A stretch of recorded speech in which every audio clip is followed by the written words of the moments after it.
Everyone, आज हम बात करेंगे सीटेट के प्रीवियस ईयर पेपर के बारे में जो हमारे एग्जाम्स के लिए इम्पोर्टेंट है। क्वेश्चन कह रहा है कि संसद में प्रश्नकाल डे सुनिश्चित करता है। The question hour in the parliament ensures. Option A है कि कार्यपालिका की विधायिका की तरफ जवाबदेही, active accountability towards legislature. Option B है कि न्यायपालिका की विधायिका से स्वतंत्रता, judicial independence from legislature. Option C है विधायिका की न्यायपालिका पर नियंत्रण, legislative control over judiciary.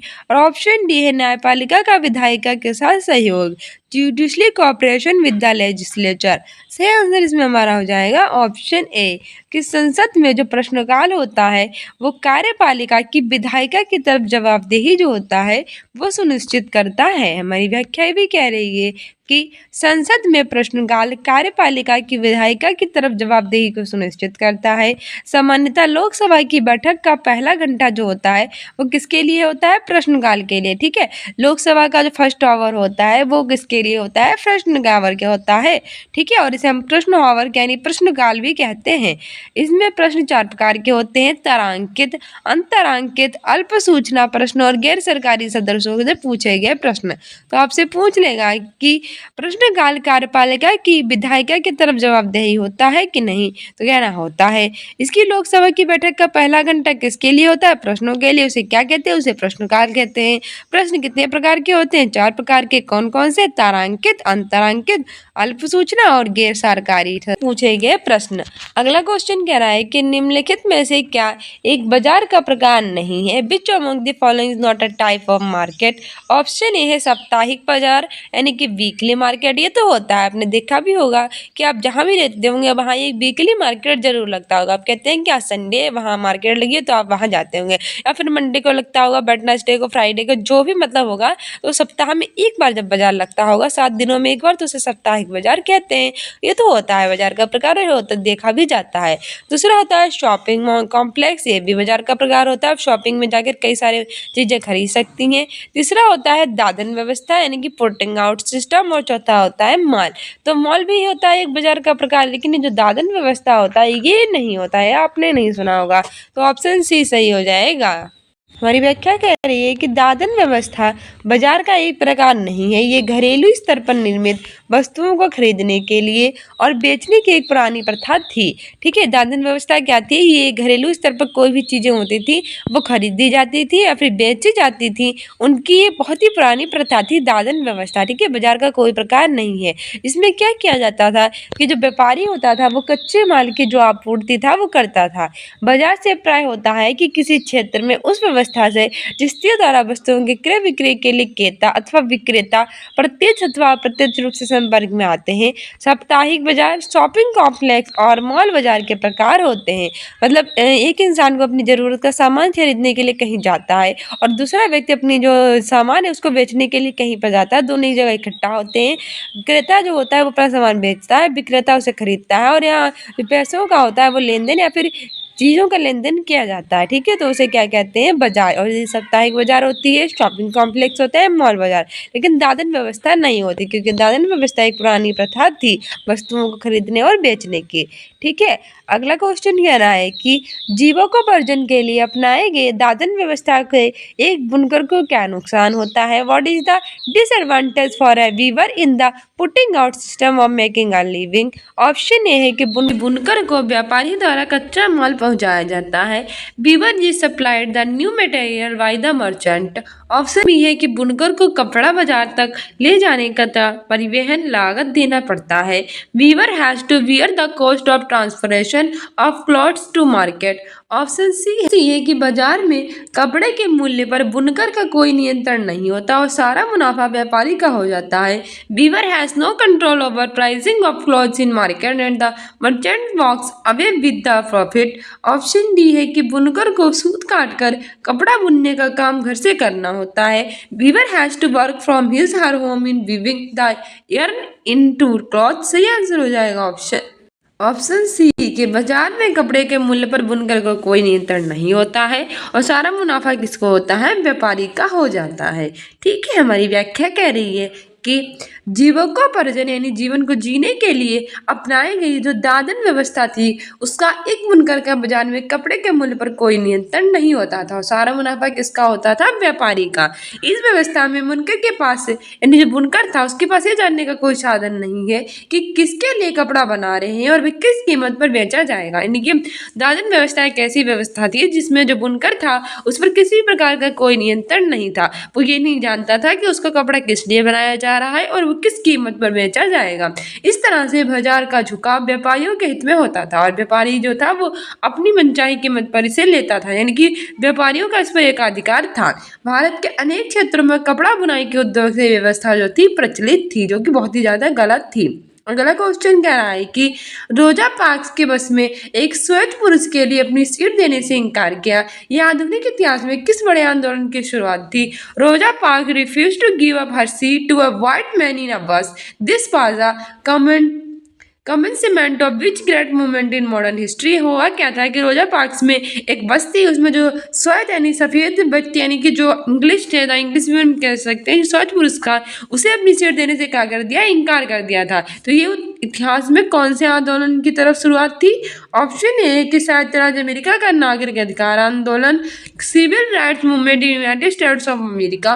Option B था कि दक्षिण अफ्रीका का रंग भेद विरोधी आंदोलन, anti operated movement in South Africa. Option C है फ्रांस की फ्रांसीसी क्रांति, French revolution of in France. और ऑप्शन डी था इंग्लैंड का महिला मताधिकार आंदोलन, women's suffrage movement in England. सही आंसर हो जाएगा इसमें हमारा ऑप्शन ए कि संयुक्त राज्य अमेरिका का नागरिक अधिकार आंदोलन। ठीक है, हमारी व्याख्या कह रही है कि रोजा पार्क्स एक अफ्रीकी अमेरिकी कार्यकर्ता थी जिन्हें अमेरिकी नागरिक अधिकार आंदोलन की जननी के रूप में जाना जाता था। रोजा पार्क्स कौन थी? एक अफ्रीकी अमेरिकी कार्यकर्ता थी, ठीक है, और जो कि नागरिक अधिकार आंदोलन की जननी यानी कि माता के रूप में जानी जाती हैं। 1955 में अलबामा प्रांत में रोजा पार्क्स ने एक बस में एक श्वेत पुरुष के अपनी सीट देने से क्या कर दिया था? इनकार। रोजा पार्क्स के नागरिक अधिकारों के लिए आंदोलन का असर सिविल राइट एक्ट के रूप में सामने आया था। उसे अमेरिका कांग्रेस ने 1964 में लागू किया था।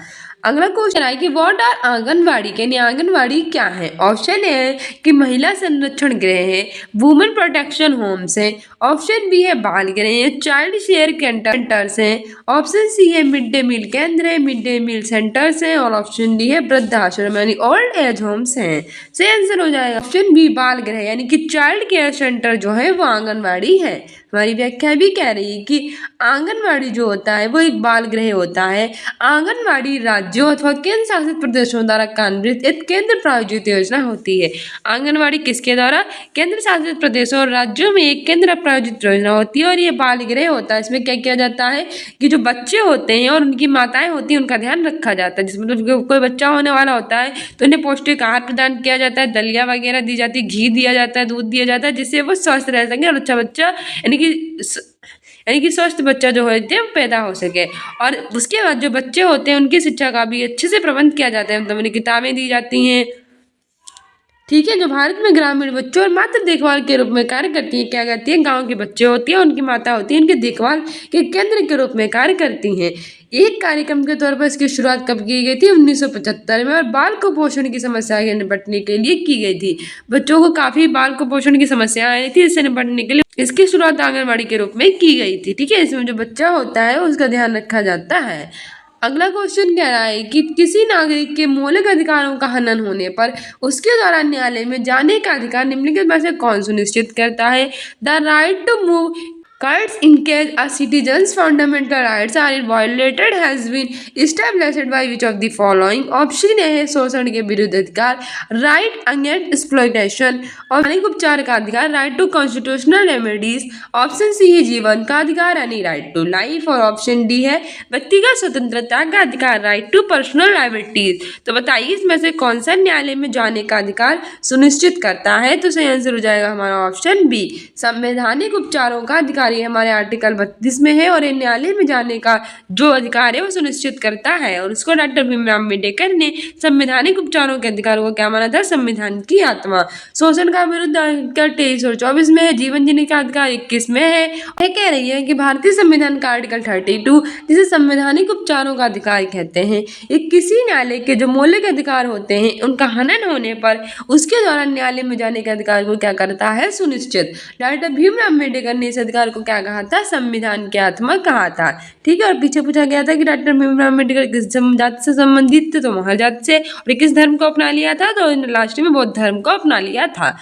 अगला क्वेश्चन कह रहा है कि निम्न कथनों पर विचार करना है और पहचानना है कि कहाँ सत्ता और शांति का दुरुपयोग हो रहा है। यानी कि 4 ऑप्शंस दिए गए होंगे, इसमें एक ऑप्शन में सत्ता और शक्ति का दुरुपयोग हो रहा होगा, तो आपको यही बताना है कि किस में हो रहा है। Consider the following statement and identify the misuse of authority and power. Option A है कि मंत्री के द्वारा ठोस तकनीकी कारणों के चलते परियोजना को मंजूरी न देना। Ministry refuses to sanction a project of his ministry for sound technical reason.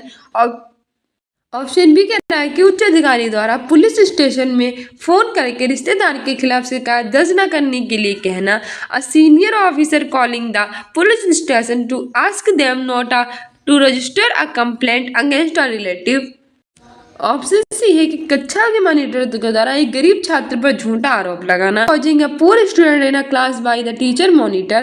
तो हमें सही विकल्प चुनना है। ऑप्शन ए है केवल बी सही है, ऑप्शन बी है ए और बी दोनों सही है, ऑप्शन सी है बी और सी दोनों सही है, और ऑप्शन डी है ए बी सी तीनों सही है। सही आंसर हो जाएगा हमारा ऑप्शन सी कि दोनों बी और सी सही है। ठीक है, कि अच्छा मॉनिटर द्वारा एक गरीब छात्र पर झूठा आरोप लगाना। ठीक है, हमारी व्याख्या भी कह रही है कि उच्च अधिकारी के द्वारा जो पुलिस स्टेशन है उसमें फोन करके रिश्तेदार के खिलाफ शिकायत को दर्ज करने के लिए कहना, और कक्षा के मॉनिटर के द्वारा गरीब छात्र होता है उस पर झूठा आरोप लगाना, ये सत्ता और शांति के क्या होते हैं? दुरुपयोग। अगला क्वेश्चन कह रहा है कि भारत में न्यायपालिका के विषय में निम्नलिखित में से कौन सा वाक्य सही है? Which among the following statement is true about judiciary in India. Option A है कि न्यायपालिका के विभिन्न स्तर पदानुक्रमिक व्यवस्था में नहीं है। There is not hierarchy between different level of the judiciary. Option B कह रहा है कि उच्च न्यायालय का न्यायाधीश देश का सर्वोच्च न्यायाधीश होता है। The chief justice of high court is the highest justice. क्योंकि सर्वोच्च न्यायालय का होता है, उच्च न्यायालय हाई कोर्ट नहीं, क्योंकि हाई कोर्ट तो हर राज्य में होती है, तो गलत है। तीसरा कह रहा है कि उच्चतम न्यायालय के फैसले के खिलाफ एक उच्च न्यायालय में सुनवाई की मांग की जाती है। And appeal can be made in high court against a judgment passed by the supreme. तो ये भी गलत है, क्योंकि ऐसा भी नहीं है कि उच्चतम न्यायालय के फैसले के खिलाफ जो है उच्च न्यायालय में मांग की जाए, बल्कि इसका तो उल्टा होता है ना कि हाई कोर्ट के खिलाफ कोई हाई कोर्ट में अगर नहीं सही से होता है तो वो कहाँ चला जाता है, जजमेंट नहीं मिलता है तो वो सुप्रीम कोर्ट में जाता है ना, कि सुप्रीम कोर्ट से हाई कोर्ट में आता है, क्योंकि सुप्रीम कोर्ट से हाई कोर्ट में कोई नहीं आ सकता। ठीक है, तो ये तो गलत हो जाएगा। इसे हमें सही पूछा है, तो ऑप्शन डी कह रहा है कि न्यायपालिका के विभिन्न स्तर एक दूसरे से अपील व्यवस्था के द्वारा जुड़े हुए हैं। Different levels of court are connected with each other taught and appellate system. तो ये बिल्कुल सही बात है, और यही हमसे पूछा था कि कौन सा सही है, तो ऑप्शन डी सही है, क्योंकि न्यायपालिका के जितने भी स्तर होते हैं वे एक दूसरे से कैसे होते हैं? कनेक्ट होते हैं। ठीक है, सबसे बड़ा जो होता है वो सुप्रीम कोर्ट होता है, और उससे छोटा हाई कोर्ट्स होते हैं। ठीक है, और फिर उसके बाद छोटे होती हैं डिस्ट्रिक्ट कोर्ट्स। जो हाई कोर्ट डिस्ट्रिक्ट कोर्ट में कोई फैसला गलत ले लिया जाता है तो सुप्रीम कोर्ट में उसे चैलेंज कर सकते हैं, जबकि सुप्रीम कोर्ट का कोई फैसला होता है वो हाई कोर्ट डिस्ट्रिक्ट कोर्ट में कभी भी चैलेंज नहीं किया जा सकता। इसलिए ऑप्शन डी सही है। हमारी व्याख्या भी कह रही है कि भारत में न्यायपालिका के कितने स्तर पाए जाते हैं? 3 स्तर। भारत में न्यायपालिका के कितने स्तर पाते हैं? जुडिशरी सिस्टम के 3 स्तर पे, यानी 3 लेवल्स पाते हैं, जिनमें सर्वोच्च स्थान पर भारत का उच्चतम न्यायालय होता है। ये एक दूसरे से कैसे अपील व्यवस्था के द्वारा होते हैं? कनेक्ट। सर्वोच्च न्यायालय भारत के सर्वोच्च अपीली न्यायालय है, और अन्य ये विकल्प जैसे होते हैं गलत। सबसे बड़ा होता है सुप्रीम कोर्ट, उससे छोटा होता है हाई कोर्ट, और उससे छोटा होता है डिस्ट्रिक्ट कोर्ट। ठीक है, आगे बढ़ते हैं। अगला क्वेश्चन कह रहा है कि हकीम शेख ए पश्चिम बंग खेत मजदूर समिति ने निम्नलिखित में से क्या मुहैया करवाने के लिए न्यायपालिका में याचिका दायर की थी? हकीम Sheikh and Paschim Banga Khet Mazdoor Samiti had filed petition in the court to ensure which of the following. Option A है कि चिकित्सा एवं स्वास्थ्य सेवाएं, medical and health care. Option B है न्यूनतम आय, मिनिमम वेज। और ऑप्शन डी है आश्रय का अधिकार, right to shelter. Option D है भूमि अधिकार, लैंड राइट्स। तो जो हकीम शेख और पश्चिम बंग के उन्होंने खेत मजदूर समिति से चिकित्सा और स्वास्थ्य सेवाएं यानी मेडिकल एंड हेल्थ केयर जो थी उसको मुहैया करवाने के लिए न्यायालय में क्या गुजारिश की थी, याचिका को दायर किया था। ठीक है, ऑप्शन ए सही हो जाएगा। हमारी व्याख्या भी कह रही है कि हकीम शेख और पश्चिम बंग खेत मजदूर समिति ने चिकित्सा और स्वास्थ्य सेवाओं को मुहैया करवाने के लिए न्यायालय में क्या की, याचिका को दायर किया था। ठीक है, अगला क्वेश्चन कह रहा है कि किसी समुदाय के बारे में रूढ़िबद्ध धारणाएं अक्सर उसके डेस का कारण बनती हैं। Stereotyping a community often result in its डेस। ऑप्शन ए है विकास, डेवलपमेंट। ऑप्शन बी है सशक्तिकरण, एम्पावरमेंट। ऑप्शन सी है हत्याकरण, नालाइजेशन। और ऑप्शन डी है विविधीकरण, डाइवर्सिफिकेशन। तो सही आंसर इसमें हमारा हो जाएगा ऑप्शन सी, हत्याकरण यानी कि मार्जिनलाइजेशन। ठीक है, किसी समुदाय के बारे में जो रूढ़िबद्ध धारणाएं होती हैं वो अक्सर उसके जो हत्याकरण का कारण होती हैं वो बनती हैं। हमारी व्याख्या भी कह रही है किसी समुदाय के रूढ़िबद्ध धारणाएं अक्सर उसके हत्याकरण का कारण बनती हैं। किसी समूह के जितने भी मेंबर होते हैं वो उसके बारे में विश्वासों का ऐसा संग्रह जिसमें विवेकपूर्ण आधार की कमी होती है रूढ़िबद्ध कहलाती हैं। मतलब लोगों का जो एक ग्रुप होता है उसमें ऐसे विश्वास बनाए जाते हैं जिसमें किसकी विवेकपूर्ण आधार की कमी होती है, मतलब बिना सोचे समझे ऐसे ही बना दिए जाते हैं और वो काफ़ी लंबे समय से चले आ रहे होते हैं। उन्हें तोड़ना ही होता है रूढ़िबद्ध की धारणा को हटाना, लेकिन ऐसा कभी बहुत ही कम होता है तो इसे हत्याकरण कहते हैं। ठीक है, हत्याकरण का कारण बनती हैं। अगला क्वेश्चन कह रहा है कि सामाजिक इतिहास के शिक्षण के समय शिक्षक को संवेदनशील होना चाहिए क्योंकि while teaching social history teachers need to be sensitive because. Option A है कि इतिहास संदर्भ आधारित है, the past is context based. Option B है यहाँ बहुलित इतिहास है, they are multiple past. Option C है अखंड और विशिष्ट है, the past is singular and monolithics. Option D है कि इतिहास विवादास्पद नहीं है, the past is not contentious. तो उसमें से हमें सही विकल्प यानी करेक्ट ऑप्शन चूज करना है। ऑप्शन ए है कि ओनली ए यानी केवल एक सही है। ऑप्शन बी है ओनली ए एंड बी, केवल ए और बी सही है, केवल ए और बी सही है। ऑप्शन सी है ओनली सी, केवल सी सही है। ऑप्शन डी है only B, C and D, केवल बी, सी और डी सही है। सही आंसर इसमें हमारा हो जाएगा ऑप्शन बी की ओनली ए एंड बी, केवल ए और बी इसमें से क्या है, सही है। हमारी व्याख्या भी कह रही है कि सामाजिक इतिहास की शाखा जो राज्य के मामलों के बजाय समाज की संरचनाओं और समाज में जो विभिन्न समूह होते हैं उनके ऊपर बातचीत करती है।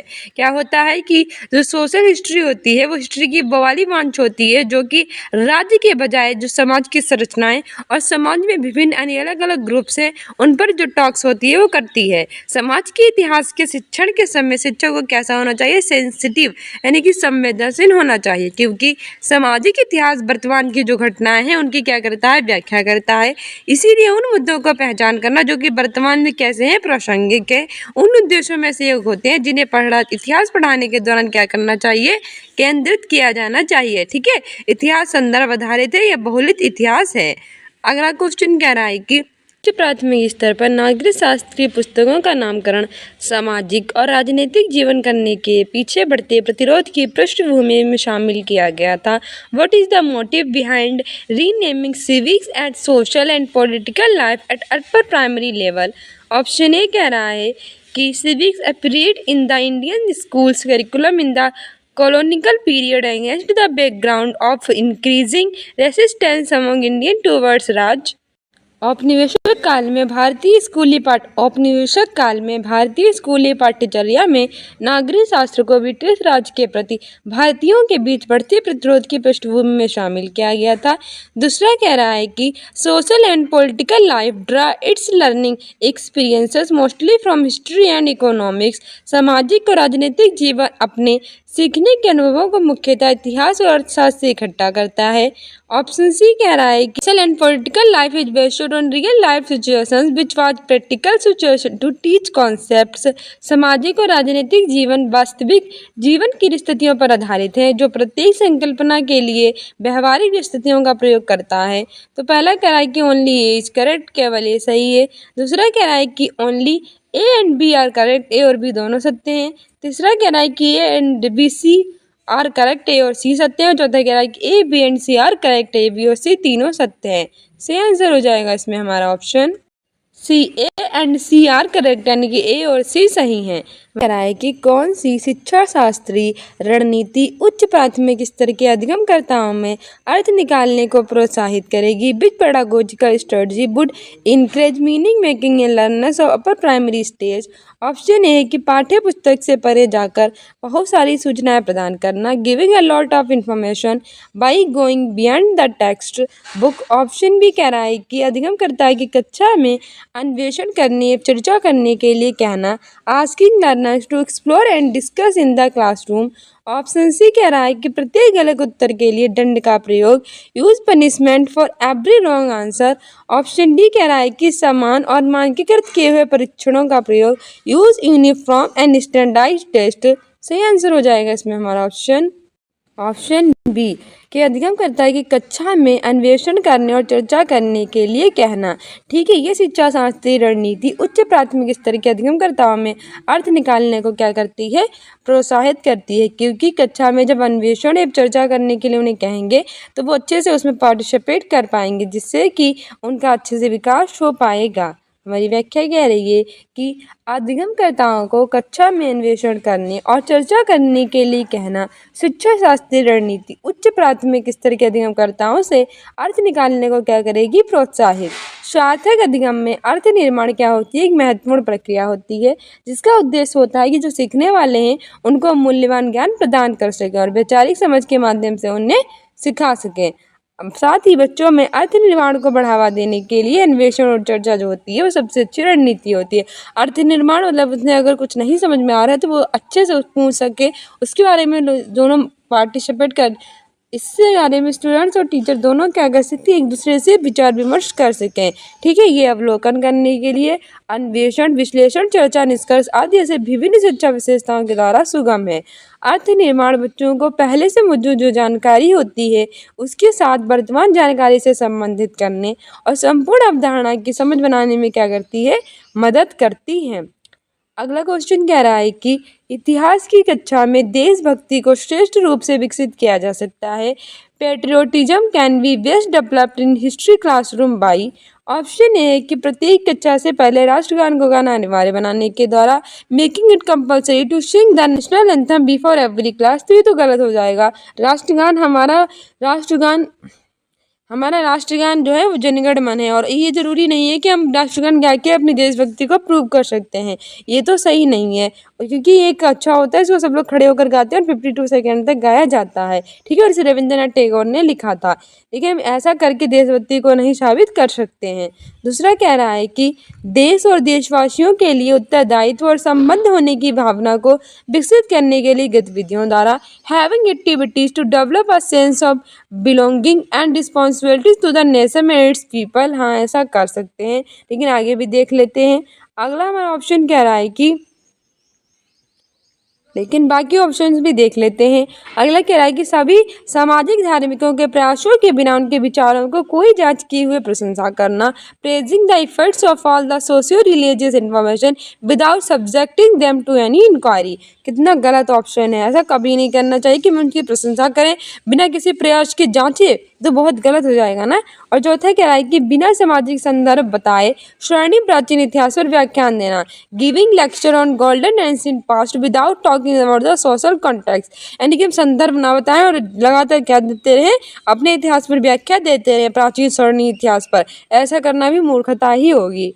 ठीक है, तो हमारा सबसे अच्छा यहाँ पे हमें कौन सा ऑप्शन मिला था, बी वाला, कि हम देश और देशवासियों के लिए क्या करें, उत्तरदायित्व और संबंध होने की भावना को विकसित करने के लिए क्या करवाएं, एक्टिविटीज यानी कि गतिविधियां करवाएं। इसके द्वारा लोग रिस्पॉन्सिबिलिटीज को अपनी समझेंगे और उनके अंदर देशभक्ति की भावना भी होगी। क्योंकि होता क्या है कि जब हम सबको एक साथ लेकर चलते हैं तो सबके अंदर भावना ऐसी विकसित होती है कि ये सब हमारा अपना ही है। लेकिन जब हम उन्हें अलग थलग फील करवाते हैं तब वो अपना नहीं समझते और वो कोई भी जो उनकी देशभक्ति की भावना उनके अंदर डेवलप नहीं होती है। ठीक है, व्याख्या कह रही है कि इतिहास की कक्षा में देशभक्ति को श्रेष्ठ रूप में विकसित किया जा सकता है। इतिहास की कक्षा में क्या होता है, जो देशभक्ति होती है उसको हम कैसे विकसित कर सकते हैं, श्रेष्ठ रूप में। बच्चों को देशभक्ति की गतिविधियों में भाग लेने के लिए प्रोत्साहित कर सकते हैं। अपने झंडे के प्रति सम्मान और निष्ठा दिखाकर उचित अवसरों पर राष्ट्रीय गान गाकर अपनी देशभक्ति को दिखा सकते हैं। ठीक है, उचित अवसर मतलब 15 अगस्त हो गया, 26 जनवरी हो गया, ये विशेष अवसर होते हैं इन पर अपने राष्ट्रगान को, झंडा जो होता है वो लहराते हैं और गणगण अपना राष्ट्रगान भी गाते हैं। देश और देशवासियों के लिए उत्तरदायित्व और संबंध होने की भावना को विकसित करने के लिए गतिविधियों के द्वारा। ठीक है, अगला क्वेश्चन कह रहा है कि निम्नलिखित में से कौन सा समावेशी कक्षा का उदाहरण है, which one is an example of inclusive in classroom. Option A है कि सभी विद्यार्थियों को एक ही कक्षा में पढ़ना और अध्यापक द्वारा सभी के लिए एक समान शिक्षण विधि और मूल्यांकन विधि का प्रयोग करना। All students are taught in the same classroom and teachers uses a uniform method for teaching and assessment of all students. गलत हो जाएगा। सभी बच्चे जो कैसे होते हैं वो अलग अलग तरह से होते हैं, तो उन्हें अलग अलग शिक्षा की ज़रूरत होती है, ना कि एक ही जैसी शिक्षा सभी को प्रदान कर दी जाए, वही रट्टा मरवा के सबको सिखा दिया जाए, तो ये तो गलत होगा ना। ऑप्शन बी कह रहा है कि अध्यापक द्वारा विशिष्ट विद्यार्थियों को अलग पढ़ाना। Teacher take separate classes for special needs students. बिल्कुल भी नहीं। समावेशी कक्षा का मतलब ही क्या होता है कि ऐसी क्लासरूम जहां विशिष्ट बच्चे और साधारण बच्चे दोनों एक साथ शिक्षा ग्रहण करते हैं बिना किसी भेदभाव के, वो शिक्षा ही समावेशी शिक्षा कहलाती है। ठीक है, तो इस तरह से अलग थलग तो करना नहीं चाहिए। तीसरा कह रहा है कि अध्यापक ने विद्यार्थियों के लिए साप्ताहिक मूल्यांकन करना और विशिष्ट विद्यार्थियों की परीक्षा दिन के अवकाश दे देना। यानी teacher announce a weekly test for students and gives an off to special students. यानी कि जो स्टूडेंट्स हैं उनके लिए क्या करना, परीक्षा आयोजित करना, और जो विशेष बच्चे हैं उन्हें उस दिन छुट्टी दे देना। क्यों भैया, क्यों छुट्टी दे दोगे, ये स्पेशल फील तो उन्हें करवाना ही नहीं कि भाई किसी काम के नहीं है, उन्हें ऐसा नहीं फील करवाना है कि वे किसी काम के नहीं है, सभी को साथ लेकर चलना है। अगला कह रहा है कि अध्यापक द्वारा दृष्टिबाधित विद्यार्थियों को ब्रेल लिपि में लिखी शिक्षण सामग्री को उपलब्ध कराना। Teacher provides visually challenged student access to resources in Braille लिपि। से आंसर हो जाएगा भैया, सबसे अच्छा ऑप्शन हमारा यही है कि हम क्या कर सकते हैं कि ऐसे बच्चे जिन्हें अच्छे से दिखाई नहीं देता है, यानी कि दृष्टिबाधित स्टूडेंट्स होते हैं, उनके लिए हम ब्रेल लिपि का यूज कर सकते हैं। ठीक है, ये कोई स्पेशल उनके लिए चीज़ ज़रूरत नहीं है, ये कोई स्पेशल उनके लिए नहीं किया जाता है, ये तो उनकी ज़रूरत होती है, उनकी ज़रूरत के हिसाब से उन्हें दिया जाता है कि ब्रेल लिपि का अगर हम प्रयोग करेंगे तो बच्चे से अच्छे से सीख पाएंगे। तो ऑप्शन डी बिल्कुल सही हो जाएगा। और विश्व ब्रेल लिपि दिवस कब मनाया जाता है, 4 जनवरी को मनाया जाता है। हमारी व्याख्या भी कह रही है कि समावेशी शिक्षा सभी वर्गों के लिए नियमित कक्षाओं में जो विशेष आवश्यकताओं वाले छात्र हैं उनको शिक्षित करने के अभ्यास को संदर्भित करती है। और ये हेतु क्या है, नियमित कक्षा के माहौल में सामान्य बच्चों के साथ विकलांग बच्चों को शामिल करने का प्रावधान करता है। यानी कि विशेष बच्चे यानी कि विकलांग बच्चे जिन्हें आवश्यकता होती है उन्हें, और जो साधारण बच्चे हैं दोनों को क्या होती है, एक साथ शिक्षा को ग्रहण करवाती है। ठीक है, समावेशी शिक्षा का प्राथमिक उद्देश्य होता है कि जो विकलांग छात्र हैं उनको नियमित यानी डेली कक्षा में शिक्षित करें और तभी भी उनकी व्यक्तिगत आवश्यकताओं को पूरा करना होता है। साथ ही अध्यापक के द्वारा जो दृष्टिबाधित विद्यार्थी जिन्हें अच्छे से दिखाई देता वैसे विद्यार्थियों को ब्रेल लिपि में लिखी शिक्षण सामग्री को उपलब्ध कराने समावेशी शिक्षा का उदाहरण होता है। विशिष्ट शिक्षण कठिनाई वाले छात्रों को अपनी जो व्यक्तिगत जरूरतें होती हैं उन्हें पूरा करने के लिए संसाधन सहायता की भी आवश्यकता हो सकती है। सो डियर स्टूडेंट्स, ये था हमारा सीटेट का प्रीवियस ईयर का paper. I hope you like this video. If you like it then like, subscribe and share and don't forget to subscribe this channel। मिलते हैं नेक्स्ट वीडियो में। Keep loving, keep watching, keep sharing. Thank you, bye. साथ ही आप students in academy को Instagram और Facebook पे follow कर सकते हैं और कम्युनिटी पोस्ट में आंसर दे सकते हैं। साथ ही हमारे करंट अफेयर सुबह 10 बजे देख सकते हैं। मिलते हैं नेक्स्ट वीडियो में। और प्राइमरी लेवल के सुबह 8 बजे और जूनियर लेवल के रात 8 बजे प्रीवियस ईयर देख सकते हैं। Thank you, bye.